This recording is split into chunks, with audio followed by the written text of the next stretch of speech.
యెహోవా ఏర్పాటు చేసిన దినము,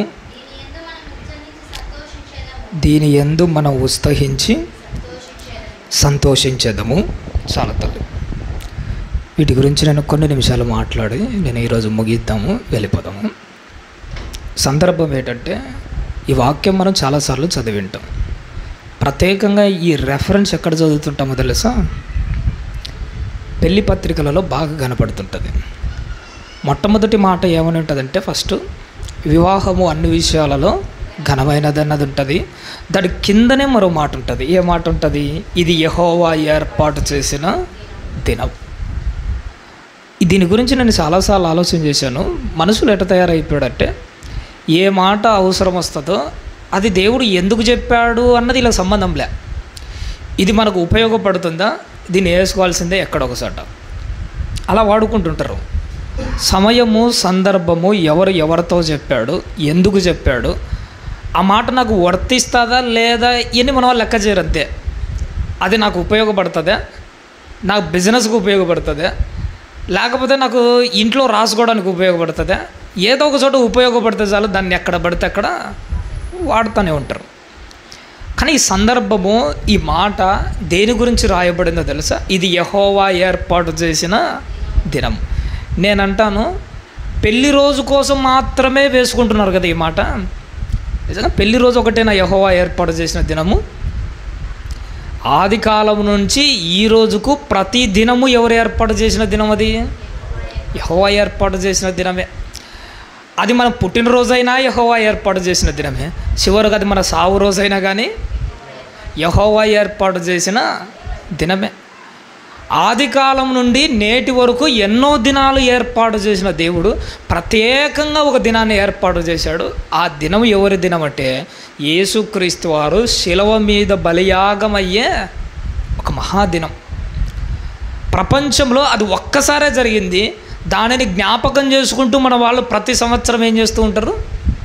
గుడ్ ఫ్రైడే అన్నది చేసుకుంటుంటారు. నేను చేసుకోవద్దని చెప్పట్లేదు, కానీ ప్రభువును జ్ఞాపకం చేసుకొనుట చాలా ఉత్తమం. నీతిమంతుని జ్ఞాపకం చేసుకొనుట ఏటట మనకు అది ఆశీర్వాదకరం.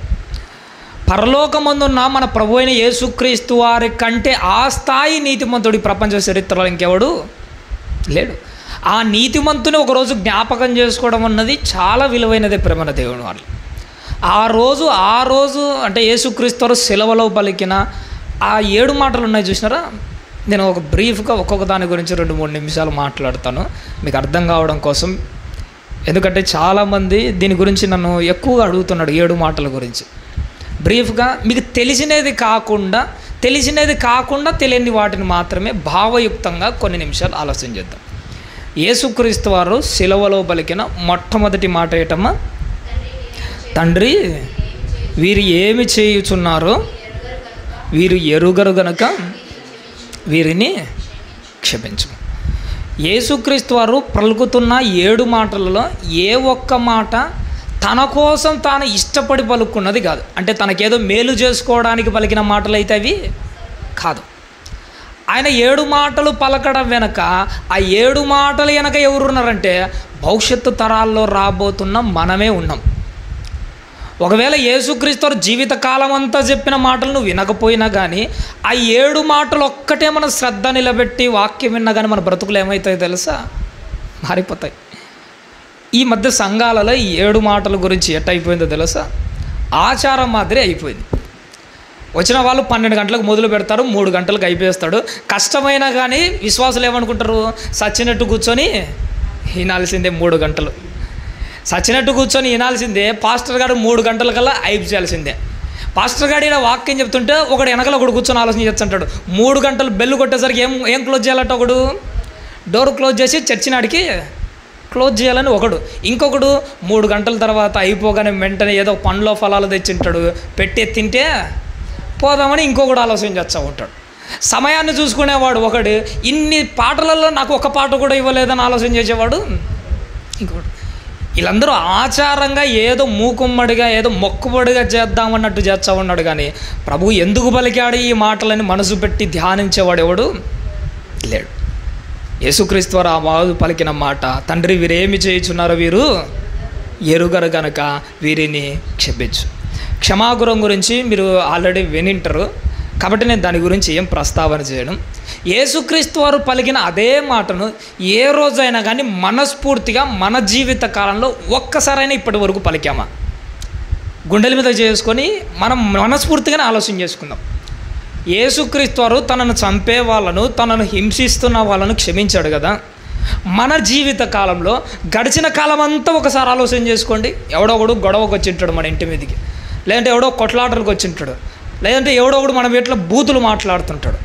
ఎప్పుడైనా కానీ ఒక్కసారైనా మనస్ఫూర్తిగా తండ్రి వీడు ఏమి చేయుచున్నాడు వీనికి కూడా తెలియదు కాబట్టి వీనిని క్షమించు ఏ రోజైనా మనస్ఫూర్తిగా అన్నామా?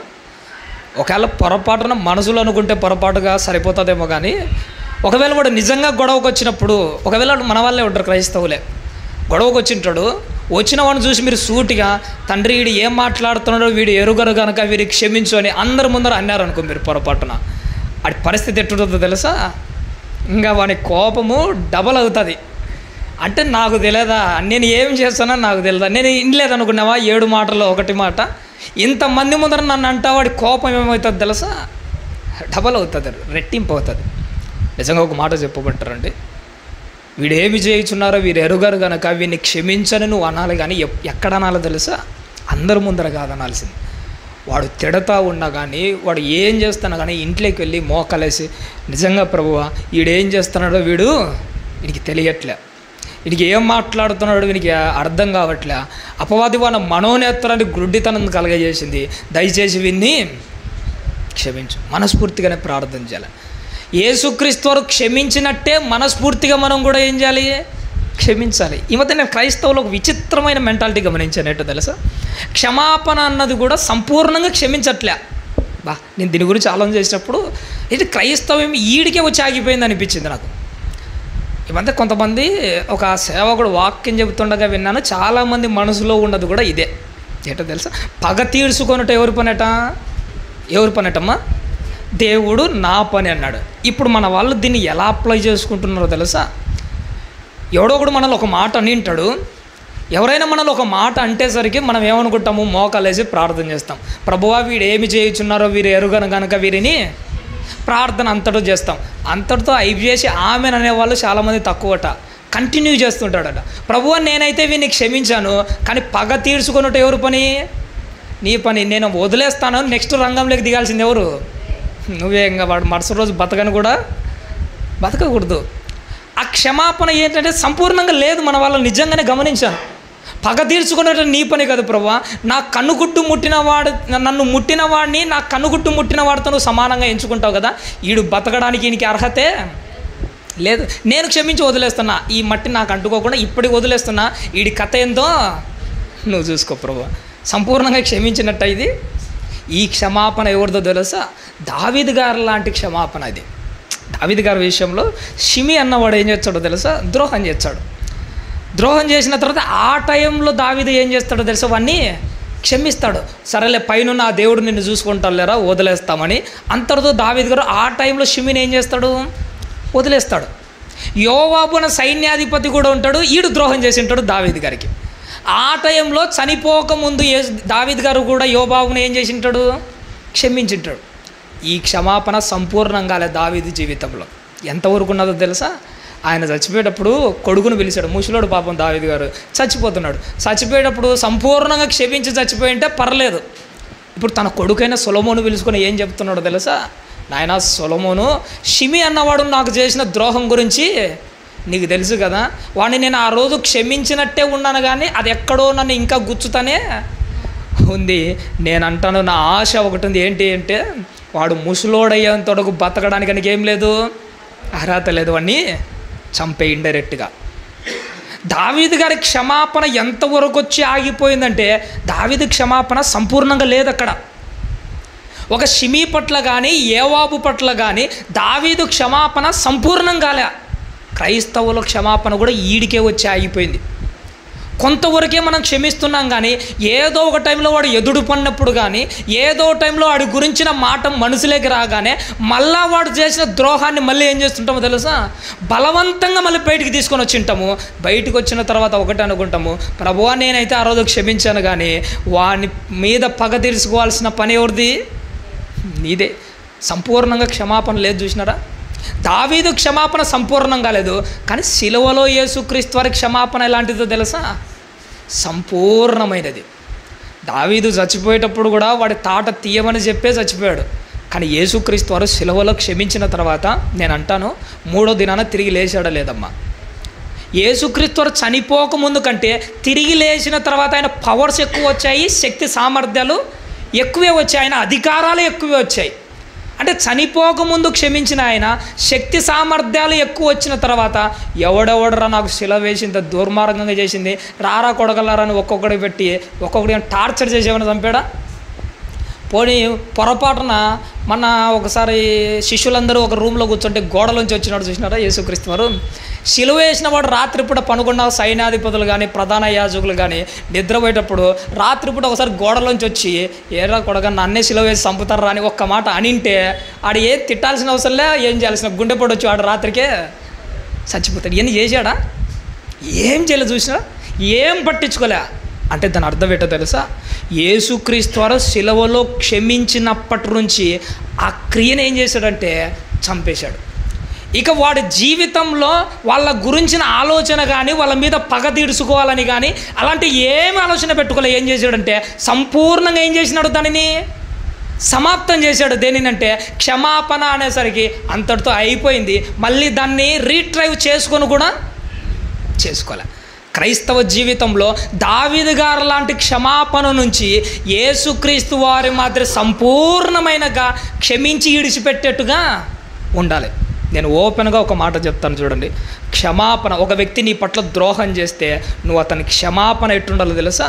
తండ్రి వీరేమి చేయుచున్నాడో వీనికి తెలియదు కాబట్టిగా వీనిని క్షమించు అని అంతటితో ముగించిన తర్వాత వాడు ఎదురుపడినప్పుడు కూడా నీకేం గుర్తుకు రాకూడదు?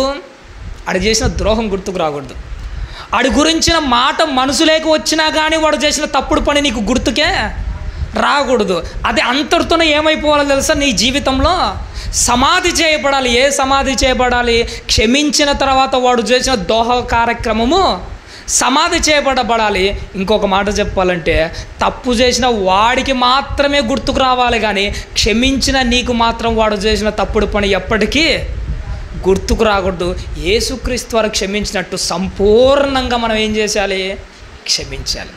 ఇది సెలవులో పలికిన యేసుక్రీస్తు వారి క్షమాగుణం ద్వారా మనం నేర్చుకోవాల్సిందంటే మన క్షమాపణ దావీదు గారి మాదిరి మధ్యలో ఆగిపోకూడదు.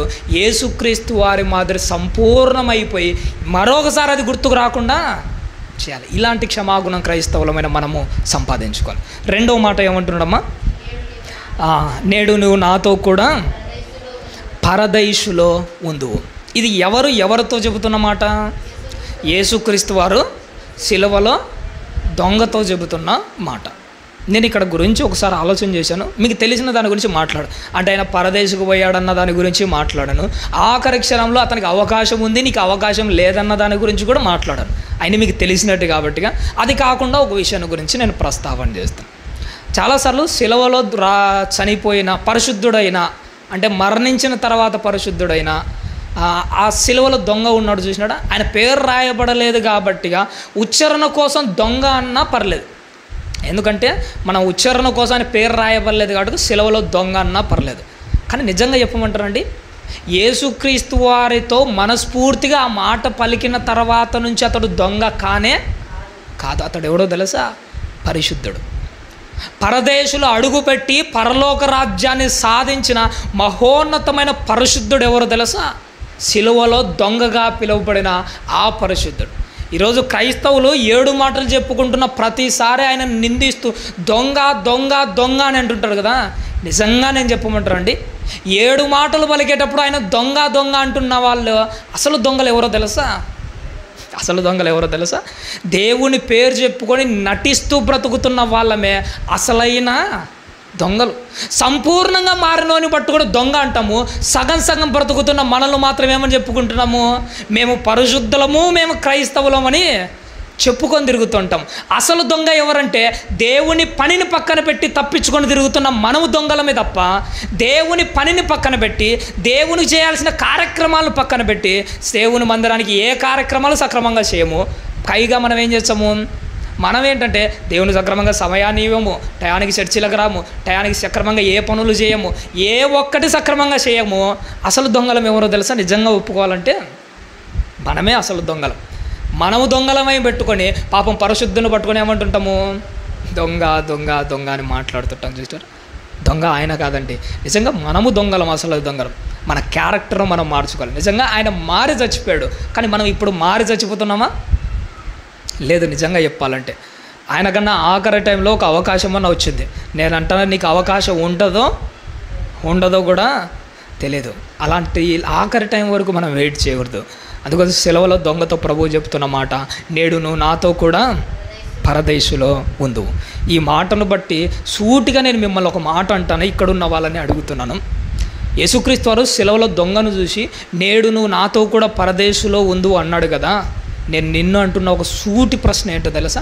ఒకవేళ ఈరోజు రాత్రికే నువ్వు కూడా చచ్చిపోతే నువ్వు కూడా నేడు పరదేశులో ఉండు అని సూటిగా నీ గురించి ప్రభు అనగలడా?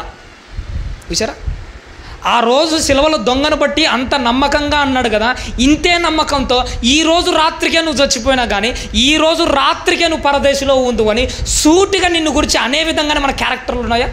మన భక్తి జీవితాలు ఉన్నాయా? అంత గుండె ధైర్యముతో కూడిన మాట ప్రభువు లోపల నుంచి వచ్చేట్టుగా మన బ్రతుకులు ఉన్నాయా? ఆ దొంగను చూసి మనం నేర్చుకోవాల్సింది అదే. పరిశుద్ధుడైన ఆ వ్యక్తితో అన్నమాట, నేడు నువ్వు ఈరోజే పరదేశంలో. మనం కూడా అలాంటి నమ్మకత్వాన్ని సంపాదించుకోవాలి, అలాంటి భరోసాను సంపాదించుకోవాలి. ఎందుకంటే అలాంటి నమ్మకాన్ని సంపాదించుకునేవాడే పరదేశంలో అడుగు పెడతాడు. మూడో మాట ఏంటి తల్లి? అమ్మా ఇదిగో నీ కుమారుడు అని తన తల్లితో చెప్పాడు. ఇదిగో నీ కుమారుడు అని తన శిష్యునితో చెప్పాడు. ఈ సందర్భం మీకు అందరికీ తెలుసు.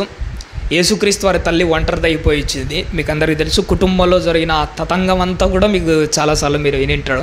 దాని గురించి నేను ఇప్పుడు ఏం మాట్లాడను, ఎందుకంటే మీకు తెలుసు కాబట్టి. ఒంటరిది అయిపోయి వచ్చింది. చచ్చిపోయేటప్పుడు కూడా ఏం గుర్తు చేసుకుంటున్నాడు? తల్లి మీద ఒక బాధ్యత గుర్తు చేసుకుంటున్నాడు. నేనంటాను, క్రైస్తవులని చెప్పుకొని తిరుగుతున్న ఈరోజు భక్తులందరూ చేస్తున్నది ఏంటో తెలుసా? ఆదివారం అయితే చాలు బైబిల్ పట్టుకొని సక్రమంగా చర్చికి స్ట్రైట్గా, అది దిక్కులు చూడకుండా వచ్చి సక్రమంగా కూర్చొని చర్చిలో కూర్చొని వాక్యాలు ఏంటుంటారో చూసాడా?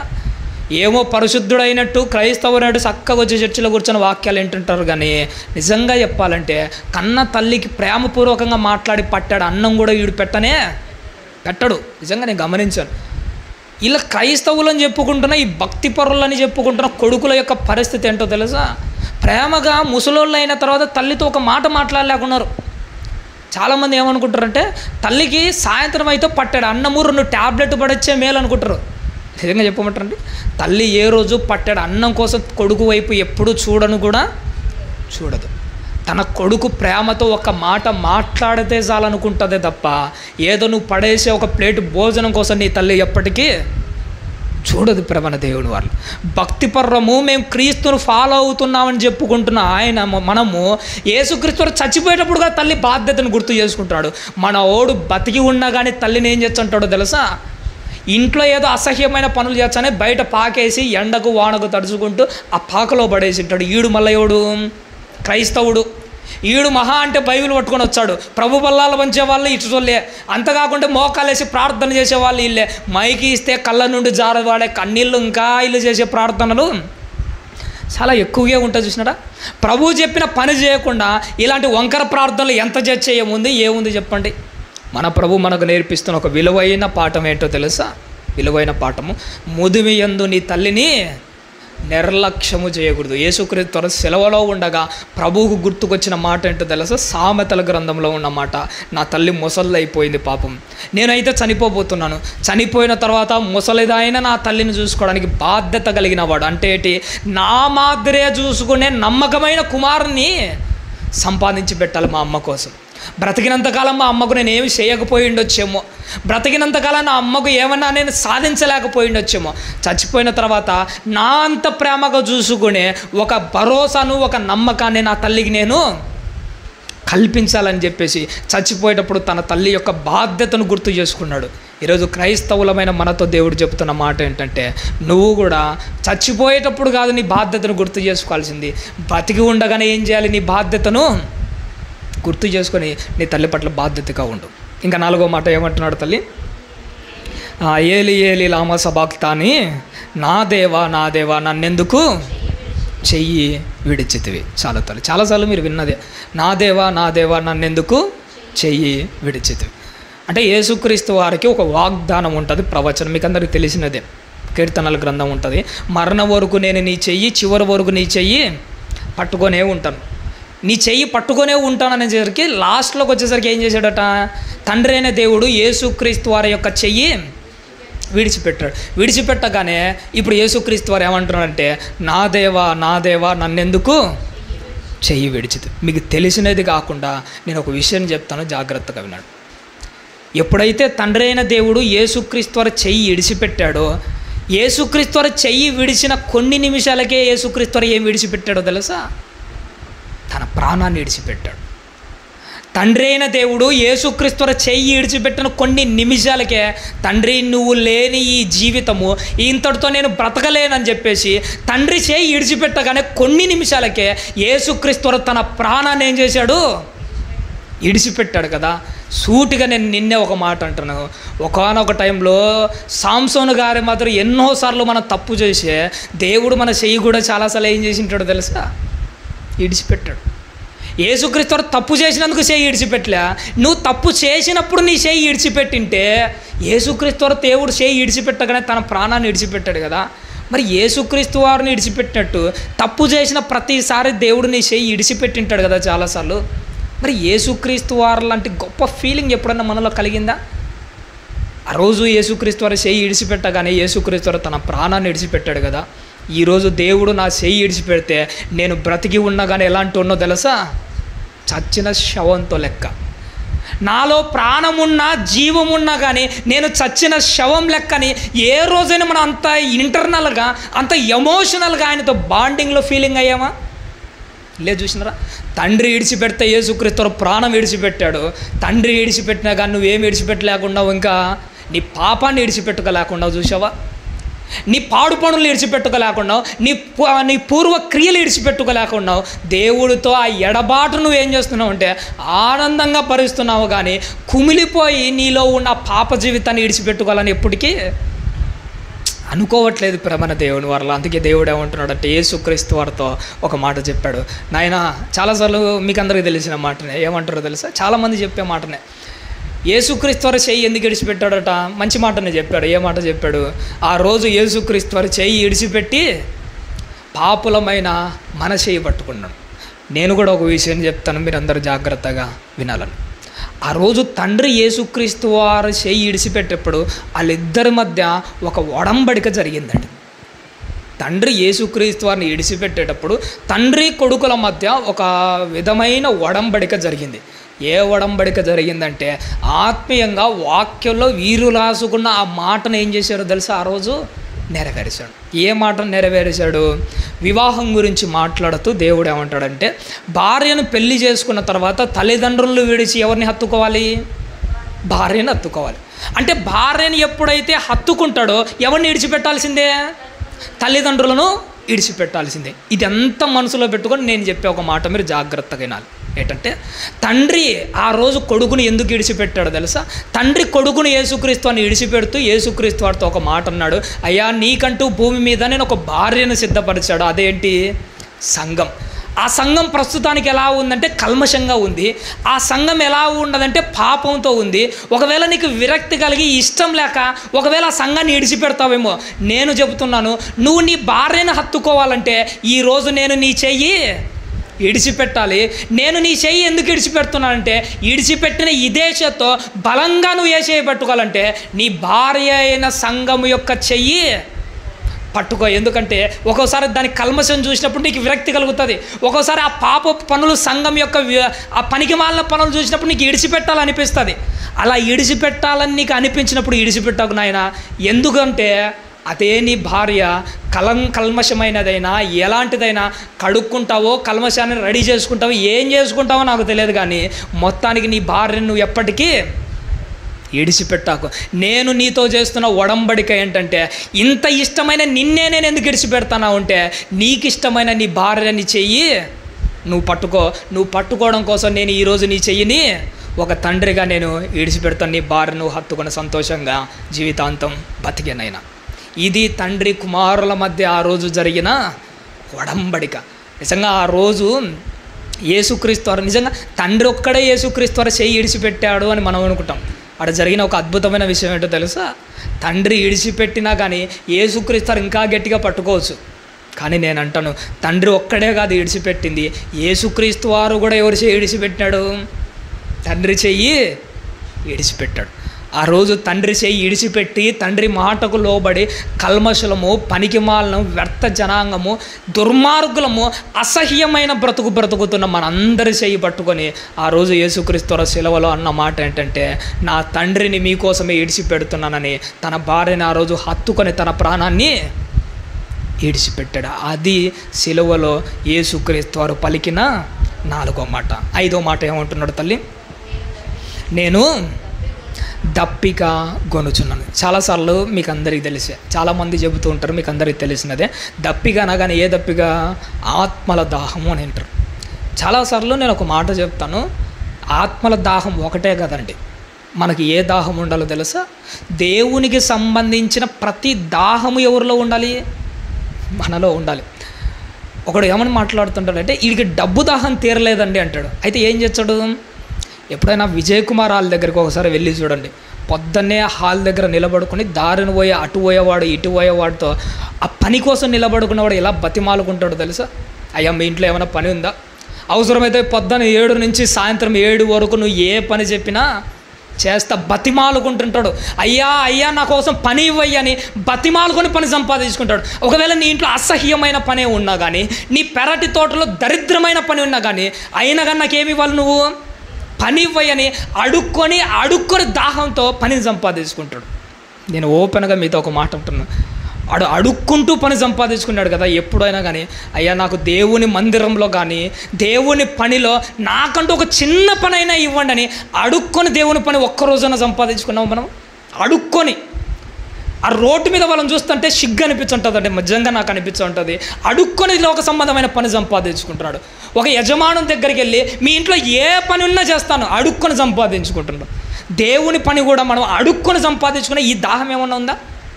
ఈ దాహాన్ని ఏమైనా సంపాదించుకుంటున్నావా? దేవుని కోసం సంపాదించుకోవాలి. ప్రేమైన దేవుని అవసరమైతే అడుక్కొని సంపాదించుకోవాలి. ఇంకా ఏ దాహం ఉండాలో తెలుసా? దేవుని కోసం ఏదైనా చేసే దాహం, తప్పించిపోవాలి. అది లేకపోతే నేను బతకలేమోమో అన్నంత ఫీలింగ్తో సంపాదించుకోవాలి. బైబిల్ని కూడా ఎలా చదవాలో తెలుసా? మన అనిల్ అన్న గారు చూసాడు, నిజంగా ఒక దప్పిక అయ్యేవాడికి 1 లీటర్ బాటిల్ ఇస్తే ఇంకా తాగుతూనే ఉంటారు చూసినా కంటిన్యూగా.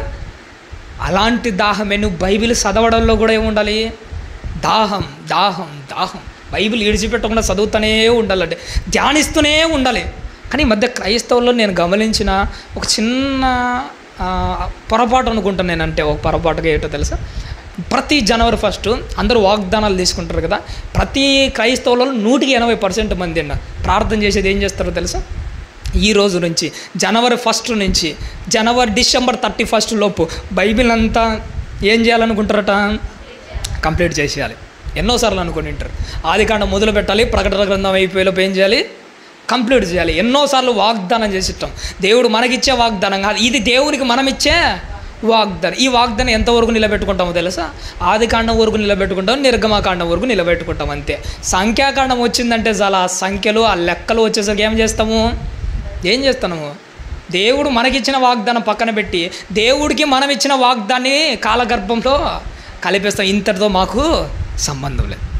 ఇలాంటి సందర్భమే నాకు కూడా ఎదురైంది కాబట్టి నేను ఒక మంచి సలహా చెప్తాను, దీన్ని మీరు ఫాలో కావండి. ఎప్పుడైనా కొత్తగా బైబిల్ ప్రారంభించేటప్పుడు ఒక పద్ధతి ప్రకారం చదవండి. ఒకటి ఎలా చదవాలంటే, ఒకసారి పాత నిబంధన మీకు ఒక పద్ధతి ప్రకారంగా ప్రారంభం కాబట్టి ఒక 5 అధ్యాయాలు పాత నిబంధనలోంచి ఒక 5 అధ్యాయాలు చదవండి. కొత్త నిబంధన కూడా ఒక 5 అధ్యాయాలు చదవండి. అంటే 2 సెషన్స్ పెట్టుకోవాలి. అంటే ఉదయము పాత నిబంధనలో 5 అధ్యాయాలు చదివితే, సాయంత్రము లేదంటే నైట్ పూట కొత్త నిబంధనలోంచి 5 అధ్యాయాలు చదవాలి. ఒకవేళ ఆదికాండం అంతా నీకు ఇంట్రెస్ట్గా ఉంటుంది, నిర్గమకాండం కూడా హిస్టారికల్గా ఉంటుంది కాబట్టి ఇంట్రెస్ట్గా ఉంటుంది. సంఖ్యాకాండం వచ్చేసరికి నీకు అర్థం కాదు కాబట్టి కాస్త నీకు బోరింగ్గా ఉంటుంది. అప్పుడు నువ్వేం చేస్తావు? సాయంత్రం పూట మత్తయి సువార్తలు ఇవి చదువుతుంటావు చూసినావా? దీళ్ళ మీద ఆసక్తితో ఇది కూడా చదవాలని దీన్ని కూడా ఏం చేస్తావు తెలుసా?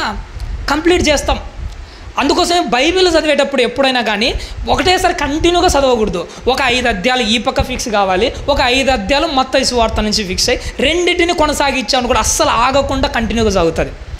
కొన్ని రోజుల తర్వాత 5 అధ్యాయాలు నువ్వు ఏం చేయాలో తెలుసా, 5ను 10 చేయాలి, ఇటువైపు 10 అధ్యాయాలు చేయాలి, ఇటువైపు 10 అధ్యాయాలు చేయాలి. అలా కంటిన్యూగా చదవాలి. మన మధ్యలో అనిల్ అన్న ఎన్ని అధ్యాయాలు చదివేవాడు తెలుసా? మీకు అందరికీ తెలుసో లేదో కానీ చాలాసార్లు నాకు తెలుసు 100 అధ్యాయాలు చదివేవాడు రోజుకు.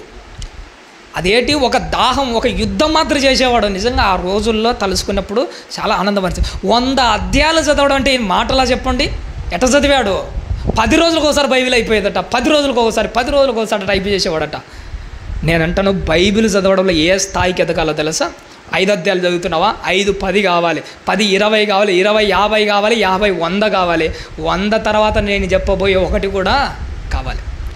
50 తర్వాత 100 చదివా, రోజుకు 100 అధ్యాయాలు చదివి నేను వెరీ గుడ్ అని ఆ స్థాయి కాదు. దీనికంటే మించిన స్థాయి ఒకటి ఉంది. అదేంటో తెలుసా? రోజుకు 100 అధ్యాయాలు చదవడం కంటే 100 గంటలు కలిపి ఒక వచనాన్ని ఆలోచన చేసే స్థాయికి నువ్వు ఎదగాలి. ఇది అసలు ఫైనల్ స్టేజ్. ఇది ఇప్పుడు మీకు చెప్పిన అర్థం కాదు, ఏదో ఒక రోజు మీ అనుభవంలోకి వచ్చినప్పుడు ఈరోజు చెప్పిన మాట మీకు గుర్తుకొస్తుంది. రోజు 100 అధ్యాయాలు చదవడం కంటే 100 గంటలు కలిసి ఆలోచన చేసి ఒక అంశాన్ని లేదంటే ఒక విలువైన వచనాన్ని ఆలోచన చేసి అందులో ఉన్న భావాన్ని, సారాన్ని బయటికి తీస్తావు చూసినావా, అది విలువైన స్టేజ్, అది ఫైనల్ స్టేజ్. చాలాసార్లు 100 అధ్యాయాలు ఎన్నిసార్లు చదవడం ఇది కాదు ముఖ్యము. అసలైన ఫైనల్ స్టేజ్ ఏంటంటే ఒక వచనాన్నే పట్టుకొని 100 గంటలైనాను కూర్చొని అసలు ఇందులో భావం ఏంటి, ఇందులో ఉన్న సబ్జెక్ట్ ఏంటి, ఇందులో దేవుడు నాతో ఏం చెప్పాలనుకుంటున్నాడు, ఇందులో నేను నేర్చుకోవాల్సిన విషయం ఏంటి, ఇందులో నేను చెప్పాల్సిన విషయం ఏంటి, ఇందులో ప్రజలకు నేను ఏం చెప్పగలని ఒక వచనాన్ని 100 గంటలు ఆలోచన చేస్తాం చూసినారా, అది ఫైనల్ స్టేజ్. దావీదు చేసింది ఏంటో తెలుసా? ఇది చేశాడు దావీదు. ఇది చేశాడు. ఏది చేశాడు? దేవుని యొక్క ధర్మశాస్త్రాన్ని 100 అధ్యాయాలు రోజు చదివేవాడు కాదు, 100 గంటలైనా పర్లేదు దేవుని ధర్మశాస్త్రాన్ని ఒక వచనాన్ని అయినా కానీ ఏం చేసేవాడు? ధ్యానించేవాడు. ఈ దాహం నీలో ఉండాలి. తపన ఏ పని చేస్తూ ఉన్నా కానీ ఒకవైపు దేవుని పని, దేవుని వాక్యాన్ని ధ్యానించడం, ఒకవైపు ఏం జరుగుతూనే ఉండాలి. దీన్ని ఏమంటారంటే అదేంటి, మల్టీ ప్రోగ్రెసివ్ వర్క్ అని అంటారు చూసినారా? అంటే ఒకే టైంలో 2-3 పనులు జరుగుతుంటాయి చూసినారా? ఆ 2-3 పనులలో ఒక పని ఏంటంటే నీ బుర్రలో వాక్యం తిరుగుతూనే ఉండాలి. ఈ దాహము, ఈ దప్పిక మన ముగింపు వరకు ఉండాలి మన దేవుని వారిలో. చివరగా 6వ వచనాన్ని, 6వది ఒకటి ఏందమ్మా, ఏం చివరిగా ఏమంటున్నాడు తల్లి? సమాప్తమైనది. త్వరగా ముగిస్తాను, అయిపోయింది, ఇప్పటికే లేట్ అయింది.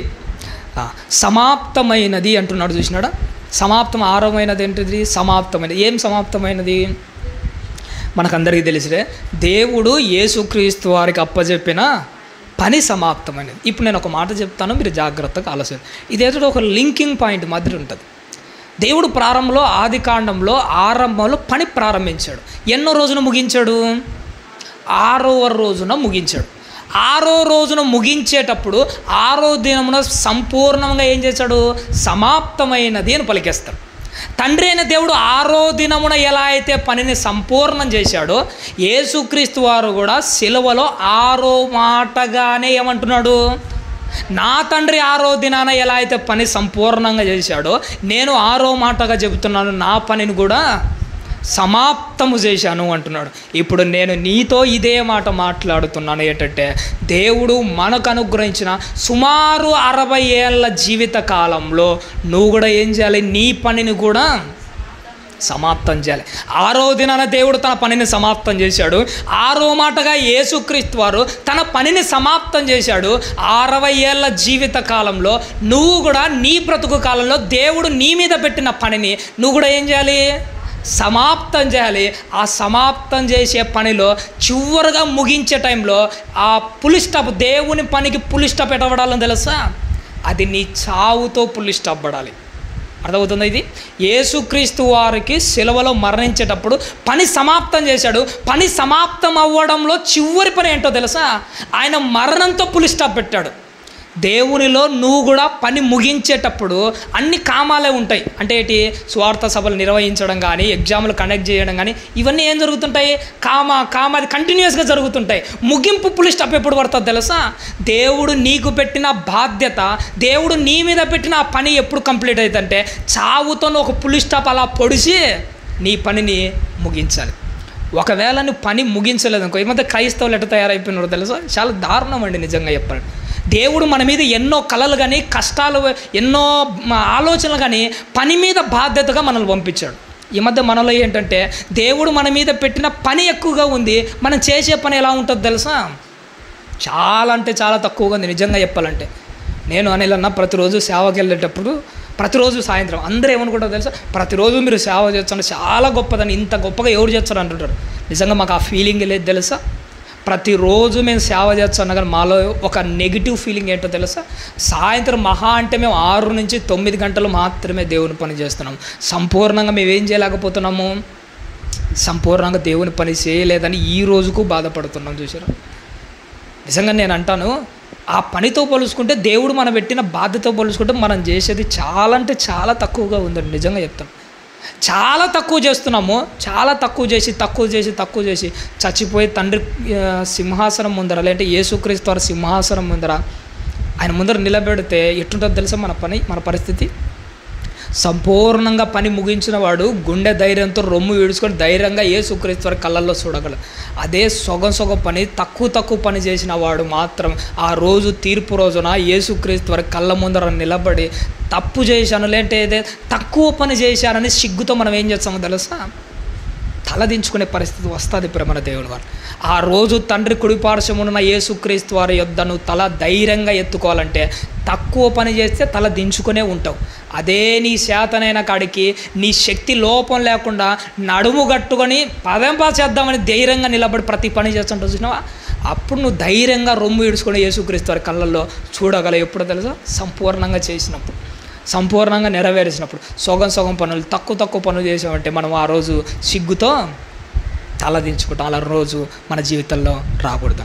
మనం చచ్చిపోయే లోపు, మనం మరణించే లోపు మనం ఏం చేయాలో తెలుసా? పనిని ముగించేయాలి. చివరిగా అంటున్న మాట ఏంటమ్మా? తండ్రి నీ చేతికి నా ఆత్మను అప్పగించుకొనుచున్నాను. ఇదంతా మీకు తెలిసిన మాటనే. దేవుడు ప్రారంభంలో మనకు ఆత్మను ప్రసాదించాడు. ఎలాంటి ఆత్మను ప్రసాదించాడు? పరిశుద్ధమైన ఆత్మనిచ్చాడు. చిన్నపిల్లల మనసులో ఒకసారి చూడండి ఎంత పరిశుద్ధంగా ఉంటుంది. అలాంటి వాళ్ళదే పరలోక రాజ్యం అన్నాడు. అంటే పరలోక రాజ్యానికి అర్హత సాధించేంత గొప్ప ఆత్మను ఎవరిచ్చాడు? అంత గొప్ప ఆత్మను దేవుడు ఇచ్చాడు. అంత గొప్ప ఆత్మను ఇచ్చేటప్పుడు, చచ్చిపోయేటప్పుడు తండ్రికి ఆత్మను అప్పచెప్పేటప్పుడు ఎట్లా అప్పచెప్పాలి? అలానే అప్పచెప్పాలి తల్లి. దేవుడు ఎలా అయితే ఇచ్చాడో అలానే ఇవ్వాలి. పనికి మాలిన దానిగా చెడగొట్టి కల్మషమైనదిగా ఇచ్చే దేవుడు తీసుకుంటాడా? దేవుడు తీసుకుంటాడమ్మా? అస్సలు తీసుకోడు. చాలాసార్లు ప్రసంగి గ్రంథంలో ఒక మాట చదువుకొని మనం అందరం ఏమనుకుంటారంటే టైం ఉండదండి. ఏంటంటే మన్నైనది వెనుకట వల్ల ఏమైపోతుందట? మట్టికి చేరిపోతుందట. ఆత్మ దాన్ని దయచేసిన దేవుని యొద్దకు మరలా పోను. ఆత్మలన్నీ ఎవరి దగ్గరికి పోతాయట? దేవుని దగ్గరికే పోతాయి. అంతే. మన వాళ్ళు ఏమనుకుని ఫిక్స్ అయ్యారో తెలుసా? ఎలా బతికినా కానీ చచ్చిపోయిన తర్వాత దేవుని ఆత్మనే కదా, అది పరిశుద్ధమైనది కదా. చాలాసార్లు అందరూ అనుకునే పొరపాటు ఏంటంటే చచ్చిపోయిన తర్వాత అది దేవుని ఆత్మనే. దేవుని ఆత్మ కాబట్టి ఎవరి దగ్గరికి పోతుంది? అది దేవుని దగ్గరికే పోతుంది. అంతా దేవుడు చూసుకుంటే పరలోక రాజ్యానికి వెళ్తాం, దానికి కథే వేరుగా ఉంటారు అనుకుంటారు. దేవుని దగ్గరికి పోతుంది. పోయిన తర్వాత ఏం జరుగుతుందో తెలుసా? ఆడ 2 లైన్లు ఉంటాయి దేవుని దగ్గర. ఒకటి మేకల వైపు ఒక లైన్ ఉంటుంది, గొర్రెల వైపు ఒక లైన్ ఉంటుంది. ఆయన అధికారం కిందికి పోతాము. ఆయన ఎక్కడ డిసైడ్ చేస్తే అక్కడికి పోతాం, అంతే. ఆయన అధికారం కిందికి పోయిన నువ్వు ఆయనకు అప్పచెప్పిన తర్వాత ఒకటే గుర్తుపెట్టుకోవాలి, పరిశుద్ధమైన దానిగా అప్పచెప్పాలి. ఒక స్టెఫన్ గారు చచ్చిపోతే ఏమన్నాడంటే ఆయన కూడా తన ఆత్మను అప్పగించుకోండి. పేతురు గారు కూడా అన్నాడు, మనం చచ్చిపోయేటప్పుడు మనం కూడా ఏం అప్పచెప్పుకోవాలట? ఆత్మను. ఆత్మ అంటే ఏంటో తెలుసా? ఆత్మ అంటే ఏంటంటే బాధ్యత. దేవుడు నీకు అప్పచెప్పిన బాధ్యత. దేవుడు నమ్మకంతో, నీ మీద నమ్మకంతో ఒక బాధ్యత పెట్టాడు. బాధ్యత పెట్టిన ఆయన, నాయన నీకు నమ్మకంగా పరిశుద్ధమైన దానిగా ఇస్తున్నాను, దీన్ని కాపాడుకొని పరిశుద్ధంగా ఎవరికి అప్పచెప్పాలి? బాధ్యతగా అప్పచెప్పని బాధ్యతగా ఆత్మను ఇప్పాడు. ఆత్మను బాధ్యతగా చూసుకోకపోతే మన జీవితం ఏమైపోతుందో తెలుసా? అర్ధాంతరంగా ముగిసిపోతుంది. యేసుక్రీస్తు వారు సిలువలో పలికిన విలువైన ఈ 7 మాటలు మనస్ఫూర్తిగా మీరు ధ్యానించిన, ఇవే కాకుండా మీకు వచ్చిన ఆలోచనలు ఏవైనా కానీ వీటికి జోడించి వాక్యాన్ని ఎలా చెప్పాలంటే చాలామందికి అర్థం కాదమ్మా. వాక్యం చెప్పడంలో ఒకటే గుర్తుపెట్టుకోండి. ఎలా చెప్పాలంటే, ఒక వచనాన్ని మనం చదివిన తర్వాత అది మన ఆత్మీయ జీవితానికి ఎంతవరకు ఉపయోగపడుతుంది, వేరే ఆత్మీయ జీవితాన్ని ఎంతవరకు అది ఉసిగొల్పుతుంది. రెండోది ఏంటంటే, మనం చెప్పే ప్రతి మాట ద్వారా దేవునికి ఎంతవరకు మహిమ. ఈ 3 పాయింట్లు మనం గుర్తుపెట్టుకోవాలి.